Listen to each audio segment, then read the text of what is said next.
अब जनता भी नाउम्मीद हो चुकी है कि बार बार घोषणाएं होती हैं, लोग उम्मीद बांध कर रखते हैं और बजट के दिन वो सारी उम्मीद धराशायी हो जाती हैं। जानबूझ के भारत की विदेश नीति, भारत के स्ट्रेटेजिक अफेयर्स, भारत के एनर्जी नीड्स को कॉम्प्रोमाइज़ किया है और मैं नहीं समझता हूँ कि दुनिया का कोई मुल्क भारत को बोल सकता है कि आप यहाँ से तेल लीजिए नहीं लीजिए। राजस्थान का बजट 2026।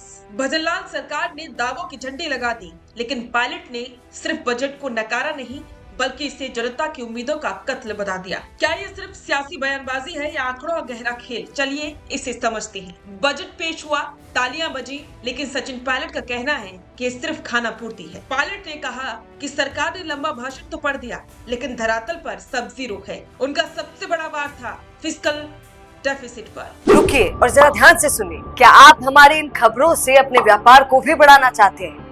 तो आप भी खबरों के दौरान इस तरह के एलिमेंट्स पर अपना विज्ञापन दे सकते हैं, या फिर ऐसे खबर के 1 मिनट बाद अपना पूरा विज्ञापन डलवाएं, जो कि 8 लाख से ज्यादा सब्सक्राइबर्स और फॉलोअर्स वाले द फैक्ट इंडिया चैनल्स और पेजेस से राजस्थान के कोने कोने में पहुंचेगा और इससे आपका व्यापार, ब्रांड सब कुछ बढ़ेगा। पायलट ने चेतावनी दी है कि सरकार का कर्ज बढ़ रहा है और उसे 35 से 40 हजार करोड़ रुपए का लोन लेना पड़ेगा।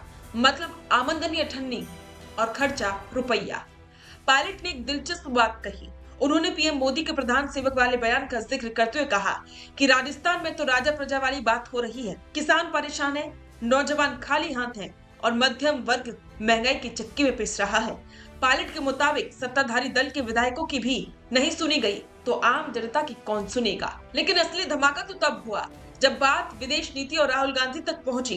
पायलट ने राहुल गांधी के सुर में सुर मिलाते हुए अमेरिका पर बड़ा आरोप लगाया। उन्होंने कहा कि एक वक्त था जब हमने अपनी शर्तों पर परमाणु करार किया था और आज अमेरिका हमें डिक्टेट कर रहा है कि किससे तेल खरीदना है और किससे नहीं। अब आप सोच रहे होंगे कि अमेरिका की डील से राजस्थान के किसान का क्या लेना देना। पायलट ने गणित समझाया। अमेरिका का टैरिफ 0 हो गया और हमारा बदलता रहा। अब जब सत्ता इंपोर्ट भारत आएगा तो हमारे सोयाबीन किसानों और इसके साथ साथ मैन्युफैक्चरर्स का क्या होगा। पायलट का सीधा आरोप है कि ये डील दबाव में हुई है और राहुल गांधी जब यही बात सदन में उठा रहे थे तो उन्हें बोलने नहीं दिया गया। तो क्या राजस्थान का ये बजट वाकई में सिर्फ आंकड़ों की बाजीगरी है? क्या वाकई में विदेश दबाव में भारतीय किसानों के हितों की बलि दी जा रही है? सचिन पायलट के सवाल चुभने वाले हैं। अब देखना ये है कि सरकार इसका क्या जवाब देती है। आप क्या सोचती हैं? क्या ये बजट आपकी उम्मीदों पर खरा उतरा या ये वाकई में सिर्फ खाना पूर्ति है?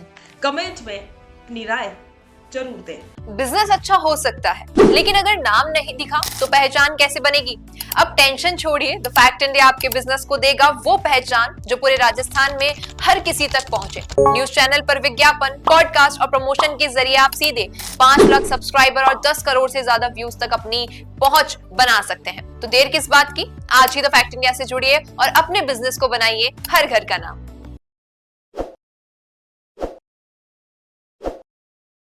ताज़ा खबरों के लिए विजिट करें द फैक्ट इंडिया की वेबसाइट और डाउनलोड करें द फैक्ट इंडिया ऐप। ताज़ा खबरों के लिए विजिट करें द फैक्ट इंडिया की वेबसाइट और डाउनलोड करें द फैक्ट इंडिया ऐप।